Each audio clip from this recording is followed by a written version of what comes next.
Alô, meus amigos do canal Wellington Campos FC, tudo bem com você? Estamos aí, ó. Vamos falar de eleição no Vasco, hein? E aí, já tem candidato à presidência do Vasco da Gama? Será que Jorge Salgado é candidato à reeleição? Vamos falar. São Januário não está muito bem conservado, não. Vamos falar sobre isso também. O que mais? Time, os reforços que estão chegando, quem vai viajar. E vamos falar também no Vasco da Gama a respeito da reforma do Estatuto. Eu tenho um convidado especial, que é o doutor Renato Brito Neto. Ele vai trazer informações sobre a reforma do Estatuto do Vasco da Gama. Tudo isso depois que você se inscrever no nosso canal, Wellington Campos FC. É este vermelhinho aí embaixo. Obrigado pela força. Se você ainda não é inscrito, se inscreva, habilite o sininho com a palavrinha todas para receber todos os nossos vídeos e ficar muito bem informado. Não paga rigorosamente nada e dá aquele like ainda para fortalecer o nosso trabalho diante do YouTube.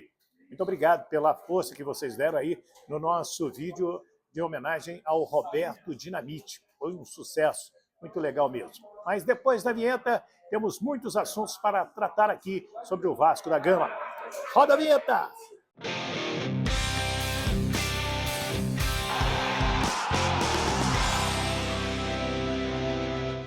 Muito bem, meus amigos, vamos falar então do Vasco da Gama. E deixa eu começar com a reforma do Estatuto do Vasco, porque o assunto eleição já começa a ganhar aí uma proporção legal, muita gente já comentando quem pode ser candidato, quem pode não ser candidato, né?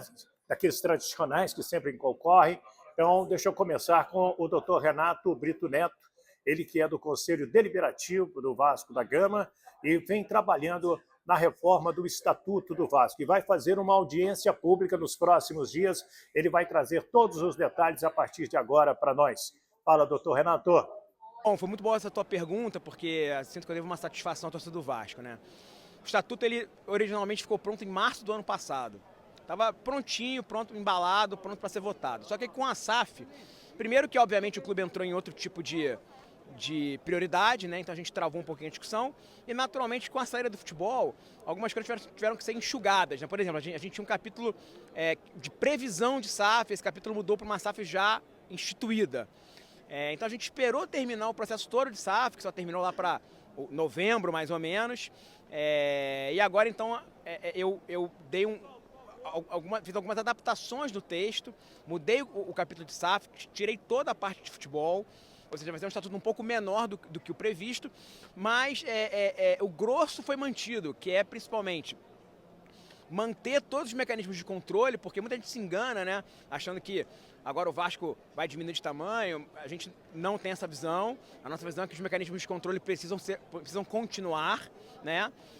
E as modificações eleitorais também. Aliás, é esse ano de eleição e a gente deu uma boa reformulada no capítulo de eleição para que, de uma vez por todas, a eleição do Vasco seja organizada. Então, o que eu pretendo, Wellington? Fazer ainda em janeiro, ou no máximo início de fevereiro, uma audiência pública com os sócios, para que o Estatuto seja amplamente debatido no nosso corpo social e, entre fevereiro e março também, no máximo, iniciar os trâmites de discussão e depois votação no Conselho Deliberativo e depois, naturalmente, levar à Assembleia de Sócios. Qual que é o principal ponto? Olha, eu destacaria esses dois que eu já falei. São os mecanismos de controle, de gestão. Tudo tem de mais moderno de compliance e gestão de clube. O nosso estatuto vai ter. E a parte eleitoral. A parte eleitoral a gente deu uma boa reformada, as datas estão bem organizadas, os processos estão bastante direcionados, não tem mais aquelas dúvidas sobre a data de eleição, sobre data de lista. A gente está montando uma comissão eleitoral, né? O Vasco ainda tinha lá aquele modelo dos presidentes de poder serem responsáveis por analisar a lista e, eventualmente, cada presidente de poder, obviamente, compunha uma chapa. Então, todos eles estavam naturalmente conflitados em regra. Então, agora a gente cria uma comissão eleitoral que vai ser eleita pelo sócio através da eleição da Assembleia Geral. Então, dá uma boa formatada na questão da eleição do Vasco, que sempre foi muito problemática. E também, como eu falei, garante os mecanismos de gestão, cria conselho de administração, ou seja, o Vasco vai ter um arcabouço de gestão bastante moderno. Próxima eleição do Vasco é quando? É esse ano, né? Em novembro. E a gente espera que ela já ocorra à luz do novo estatuto. Aí o doutor Renato Brito, né? Doutor Renato Brito Neto, grande advogado, brilhante advogado no STJD, e aqui conosco falando sobre essa reforma do Estatuto do Vasco, trazendo detalhes importantes. Este ano tem eleição. E pelo que eu apurei, diferente do que já foi colocado aí nas redes sociais, Carlos Roberto Osório não é candidato e Jorge Salgado vai ser convencido a concorrer mais um mandato e ser presidente do Vasco por mais 3 anos. É a informação que eu tenho, mas isso não vai ser por agora, é uma informação que nós obtivemos sobre a política do Vasco. Sobre São Januário, tenho visto aí nas redes sociais, tenho visto aí no noticiário e tenho falado na Rádio Tupi também sobre as condições de conservação do estádio. Fui apurar e descobrir o seguinte, que a responsabilidade da conservação por contrato do estádio de São Januário é da 777 Partners, que alugou o estádio e, pelo contrato, repito, tem que fazer a conservação. Está sujo, tem lugares quebrados que precisam aí de pintura, de reforma, e isso aí está sendo cobrado, então, da SAF do Vasco da Gama, porque vai chegar o Campeonato Carioca. Já para o primeiro jogo, todos os 22 mil ingressos estão vendidos. Vamos ter casa cheíssima em São Januário no próximo sábado. Tem a ver, sim, com a homenagem que será feita ao Roberto Dinamite, nem pelo time, porque o time principal viaja na sexta-feira para os Estados Unidos e aí o Vasco vai receber casa cheia. E a 777 precisa, então, fazer aí a reforma de São Januário, pelo menos por enquanto. Certo é a reforma, né, ampliar São Januário para 40, 45 mil lugares. É esse o sonho do torcedor do Vasco da Gama.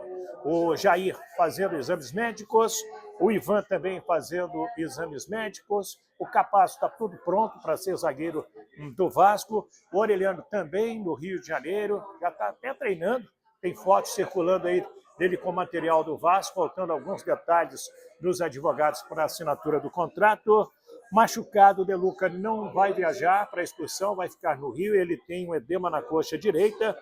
E os garotos, Julião, lateral esquerdo, o volante Lucas Eduardo, né, o meia Marlon Santos e o atacante Paixão já estão treinando com o time principal, retornaram da Copa São Paulo.